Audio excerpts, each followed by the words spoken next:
நமஸ்காரம். உங்கள் அன்பிற்கும் அபிமானத்திற்கும் உரிய வித்யாபுத்திரன் விஆராஜா குளத்தூர்லேருந்து பேசுகிறேன். ஸ்ரீமாத்திரை நமக. இதனுடைய 905வது வீடியோ. இந்த வீடியோ என்ன பார்க்க போகிறோன்னா, ஒரு 2-3 நாளாகவே இந்த ஜிபிஎன் என்ற ஜீவிதன் மலேசியாவிலேருந்து அவர் தான் ஆரம்பித்தார். காபிகண்ட கணபதி முனிவரை பற்றி ஆரம்பித்து அப்புறம் போல உமா சகசிரமத்துக்கு தெரியுமா உங்களுக்கு? நிறைய தெரியாது. டு பி ஃப்ரேங்க், எனக்கு தெரியாது. இதை பற்றி நான் விவேக் சரபேஸ்வர்கிட்ட பேசிட்டு இருக்கும்போது ஒரு 3-4 நாள் தான் ஆச்சு இதை பேசலாம். அவர் உடனடியாக அமேசானில் இதை ஆர்டர் பண்ணிட்டார். உமா சகஸ்ரம்.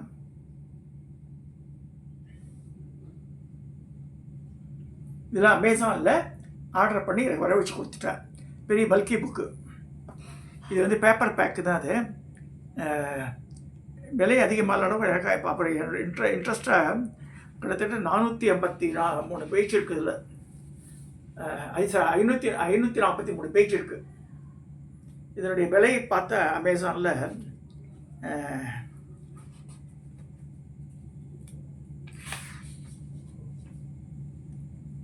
ப்ரைஸு 150 ரூபா தான் போட்டிருக்கு. Heavy book. மிச்ச இடத்துல அந்த கடை 500 ரூபா வர சார்ஜ் பண்ணுவேன்.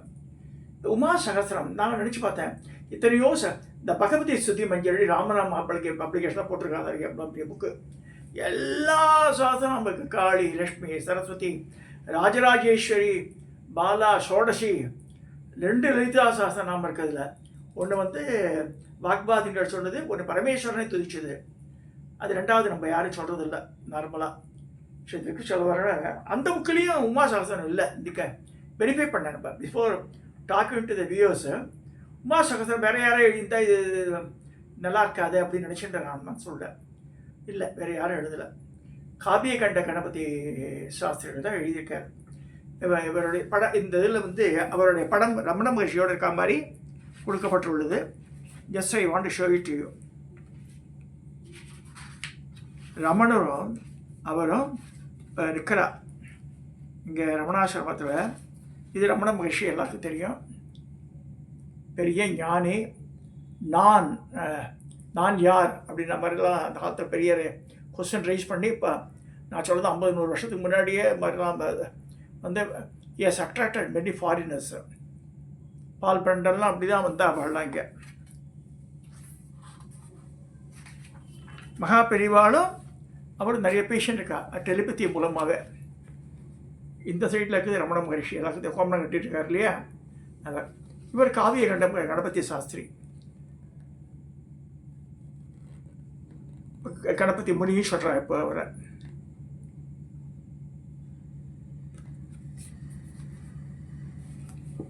இவர் ஸ்ரீ காவிய கண்டாக்கிய கணேச சாஸ்திரினாம் உமா சகசிர திராவிடாத்த போதினி ஸ்ரீமன் ஸ்ரீ ராமநாராயண சர்மணா அப்பியதே பாதார்ஜோ ஸ்ரீ ரமணஸ்ய சத்குருன்னு போட்டிருக்கு ஸ்லோகம். இதில் ஒவ்வொரு பிரதம சதகத்திலேருந்து ஆரம்பித்து இதில் எத்தனை சதகங்கள் இருக்குன்னா, இந்த புஸ்தகத்தில் 40வது ஸ்தபகம் போட்டிருக்கு. இல்லை, 40 சாப்டர்ஸ் இருக்குது இந்த இதில் தனித்தனியாக அந்த ஒவ்வொரு பேரை முதல் இது மட்டும் என்ன போட்டிருக்காருன்னா, அகில ஜெகன்மாதோமா தமசா தாபேன ஷாகுலா தஸ்மான் அனுகிரகாணாத் மனுகம்பா சுதார்த்தியா ஹசித சந்தக்ரியா. இந்த பாடல் உமா சகஸ்திரி முதலில் அமைந்துள்ளது. ஒரு காவியத்தை சொல்ல தொடங்கும் போது முதலில் மங்களகரமாகவோ ஆசீர்வாத ரூபமாகவோ அல்லது சொல்ல வேண்டிய கதைக்கு ஆரம்பமாகவோ ஸ்லோகத்தை சொல்வார்கள்.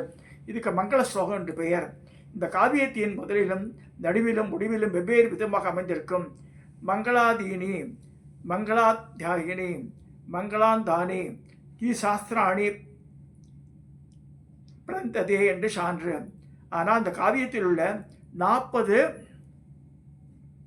ஸ்தபகங்களின் முதல் ஸ்லோகம் தேவியின் புன்முறுவலை கொண்டே மக்களை ஆசீர்வதித்தாக அமைந்துள்ளதுன்னு போட்டிருக்க.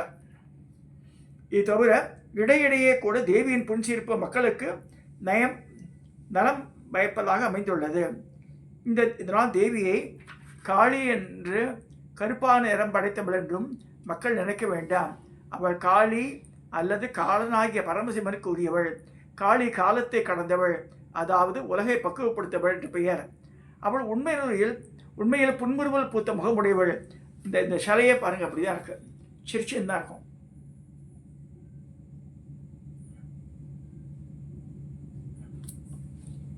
ஏன் இந்த உமான்ற பேர் எப்படி வந்தது அப்படின்னு சொல்றது, அகில ஜெகன்மாதோமான்ற உமாதேவியை கவிஞர் உலகத்தாயாராய கருதி காவியத்தை தொடங்குகிறார். அனைத்துலக மாதாவாக உமாதேவி இரவு நேர இருட்டிலும் பகல் நேர வெயிலினாலும் அவதிப்படுகின்ற எங்களை தன் புன்சிரிப்பால் ஆகிய நிலவொளியிலும் அலுவலம் போன்றும் அழகு அமுத பெருக்காலும் நம்ம அஜ்ஞானத்தையும் உலகியின் தாபங்களையும் போக்கி நலம் பயப்புவளாக என்று கவிஞரின் கருத்துன்னு சொல்லியிருக்காரு. சரி, இந்த உமா சகஸ்திரம் நான் நினச்சேன், என்ன what is the speciality in this? அதாவது நிறைய கோடிக்கணக்கான சகஸ்திரநாமங்கள் அம்பாளுக்கு இருக்குது. அதில் இப்போ கிடைச்சதே நம்ம கம்மி தான், நூற்றுக்கணக்கில் தான் கிடைக்கிறது. நிறைய அந்த காலத்தில் சீக்கிரசியை வச்சுட்டு காணாமல் கொடுத்த எல்லாமே.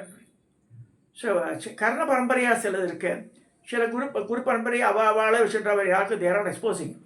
இப்போ தான் நவடேஸ் இந்த மாடர்ன் ஃபீல்டில் அந்த மைக்ரோ ஃபிலிம்லாம் ஒரு 50 வருஷத்துக்கு 60 வருஷத்துக்கு முன்னாடி இந்த மைக்ரோ ஃபிலிம் இருக்கும், இருக்கும். அதை ஒரு டிவியாட்டம் கூட வச்சுருப்பா. எங்கள் கம்பெனியில் கூட இந்த டிராக்டர் பார்ட்ஸ் எல்லாம் அந்த ஒரு பக்கத்தையே அப்படியே டிஸ்பிளே பண்ணி what are the part numbers, what are the parts போட்டு அந்த படத்தோடு காமிச்சிருப்பான், அதை கலர் படங்களை. ஸோ அந்த அந்த அந்த மைக்ரோ ஃபிலிம் அந்த உள்ளே போட்டுட்டான்னா அந்த ப்ரொஜெக்டர்லேருந்து ஸ்க்ரீனில் தெரியும் நமக்கு. இது எதுக்கு சொல்ல வரேன்னா, அந்த ஃபெசிலிட்டி தான் இப்போ வந்துடுது ஒரு 100 வருஷத்துக்குள்ள. But just imagine those days. ஒன்று இவர் இந்த காவியகண்ட கணபதி முடி அம்பாளை ஈஸ்வரரை பற்றி அருணாச்சலேஸ்வரரை ஹரசகஸ்திரநாமம் ஹரன் ஹரி, ஹரன் ஹரி அயன்றது பிரம்மா. ஸோ அயன்றது பிரம்மா, அரன்றது சிவன், ஹரின்றது விஷ்ணு. ஸோ இதில் அரனை குறித்து அவருக்கு எழுதியிருக்கார். கணபதி முதலிவர் அருணாச்சலேஸ்வரரை பற்றி 1000 பாடல்களை ஹரசகஸ்திரம் என்று எழுதியதை போன்று ஒரு சிறந்த குருவை அடைய அருள் காட்டிய உண்மையை புகழ்ந்து பாட எண்ணினார். 20 நாட்களில் 1000 செய்யுள்களை எழுதுவதென முடிவெடுத்து 1907 நவம்பர் 26 பகவான் ரமணரின் ஆசிரியருடன் உமா சகஸ்திரத்தை இழையற்ற தொடங்கினார். நிலக்கழுங்க சகஸ்திரநாமம்னா 1000 வார்த்தைகள், இங்கே அப்படி இல்லை, 1000 செய்யுளை எழுதியிருக்கிறவர். 19ஆம் வரை இது ஆரம்பித்து 19 நாள் ஆயிடுத்து. ஏறக்குறைய 700 பாடல்கள் மட்டுமே எழுதப்பட்டிருந்தன. 20ஆம் நாள் இரவு 5 சிஷ்யர்களுடனும் நயனா இவர் மாமர குகையில் அமர்ந்திருந்தார். பகவான் ரமண மகர்ஷியும் நாயனாவுக்கு சற்று தூரத்தில் அமர்ந்தார். ஒரே சமயத்தில் 5 சீடர்களும் நாயனா செய்யுள்களை கூறத் தொடங்கினார். அவர் வாயிலிருந்து ஸ்லோகங்கள் மழை போல் படிய தொடர்ந்தன. நள்ளிரவு நொழுங்குவதற்குள் மீதி ஸ்லோகங்கள் அனைத்தையும் ஆசு கவிகளாக பொழிந்ததில் 300 ஸ்லோகத்தை சொல்லிட்டார். அப்படியே அதுவரை கண்மூடி அமைதியோடு விட்டிருந்த ரமணர் கண்களை மெல்ல திறந்து அங்கிருந்தவரிடமிருந்து தான் அதுவரை கூறியவை அனைத்தையும் எழுதி முடித்தாயிட்டான்னு கேட்குறார். சொன்னது யார்? இவர். ஆனால் ரமணரை கேட்குற, நான் சொன்னதெல்லாம் எழுதிட்டாளான்னு கேட்குறார். ரமணர் வாய முடிந்தார். இது நம்ம சர்ப்ரைஸாக இருக்கு என்னதுண்டு. அப்பொழுதே நயனார் அவை அனைத்தையும் பகவான் ரமணரின் அருட்செயலென ஆசையின உணர்ந்தார். தம் மீது அருள்மழை பொழிந்த அன்பு குருவை புகழ்ந்து ஒரு ஸ்லோகத்தை இயற்றினார். அதற்கு பிறகு நயனார் உமா சகஸ்திரத்தில் உள்ள பாடல்கள் ஏறக்குறைய 8 முறை திருத்தினார். 700 ஸ்லோகத்தை 8 முறை திருத்திருக்கார். ஆனால் ரமண மகரிஷி வாயிலேருந்து அந்த 300 ஸ்லோகத்தை அந்த மாமர உட்காந்துருந்தார் இல்லையா, அந்த மாமர குகையில் அதை மாற்றவே இல்லை. ஏன்னா ரமணரோட வாயிலேருந்து அந்த அவர் சொல்லலை, பட் இவர் மைண்டில் உதிச்சு அப்படியே ஆசு கவியாக ஒப்பிச்சிருக்கார் அதை. ஸோ ஒரு நைட்லேயே வந்து 300 ஸ்லோகம் சொல்லுது அவர் வாயிலேருந்து. இந்த உமா சகஸ்ரத்தினுடைய முக்கியமான நிகழ்வு அது. இது திருவண்ணாமலையில் நடந்தது நிஜமாவே. நான் கூட சரி இதுக்கு உமான்ற பேர் எப்படி வந்துன்னு கேட்குறேன். இங்கோட பக்கத்தில் தெருல மாமி இருக்கா, திருப்புகழ்மணின்னு பேர் மாமா பேர். மாமி பேர் உமா பார்வதி பெயரை. இது என்ன 2 பேர் வச்சுருக்காளா மாமின்னு. அப்புறம் வந்து நான் யோசனை பண்ணி பார்த்தேன். அம்பா சாம்பவி சந்திரமோடி ரப்பல அபர்ணா உமா பார்வதி காளிகை மவதி சிவா திருநயனி காத்தியாயினி பைரவி சாவித்ரி நபயப்பனாம் சுபகரி சாம்ராஜ் லட்சுமி பிரதா சித்ரூபி பரதேவதா பகவதி ஸ்ரீராஜராஜேஸ்வரின்னு வருது. முதல் ஸ்லோகம் ராஜராஜேஸ்வரிய முதல் ஸ்லோகம் அதுதான் அஷ்டகத்தில். சரி அது உமா பார்வதின்னு வருது. சரி அதை வச்சுக்கா போலக்குன்னு வச்சுட்டேன். பட் இன்னைக்கு இதில் படித்து பார்த்தா தெரிகிறது, கிம்மவான் வந்து பார்வதியை சொல்கிறான், அம்மா காட்டுக்கு போகாத, தபஸ் பண்ண போகாத, சின்ன குழந்தையா இருக்க நீ போகாதே. மான் அதாவது குழந்தையை கொஞ்சறான், தனியாக போகாத காட்டுக்கு நீ எல்லாம் சொல்லும்போது அதுதான் அப்போ தான் உமான். அந்த உமான்ற பேர் எப்படி வந்ததுன்னா ஹிமவான் கொஞ்சம் நீ போகாதேன்னு அவாய்ட் பண்ணினால வந்து அந்த பேர். பார்வதிக்கு அந்த பேர் எப்படி வந்ததுன்னா இப்படி தான் வந்ததுன்னு சொல்லிருக்கு. பட் அந்த இதில் பகவதி சுத்தி மஞ்சள் பார்த்தா உமா அஷ்டோத்திரம் தனியாக இருக்குது, உமா திரிசதி இருக்குது, உமா சகசரம் இல்லை. அதில் பார்வதி சகசரநாமம் தனியாக இருக்குது. இந்த உமான்ற பேரை வச்சுட்டு சகசரநாமம் காவிய கணபதி முடிவு தான் எழுதியிருக்காரு. Thanks to GVN Malaysia.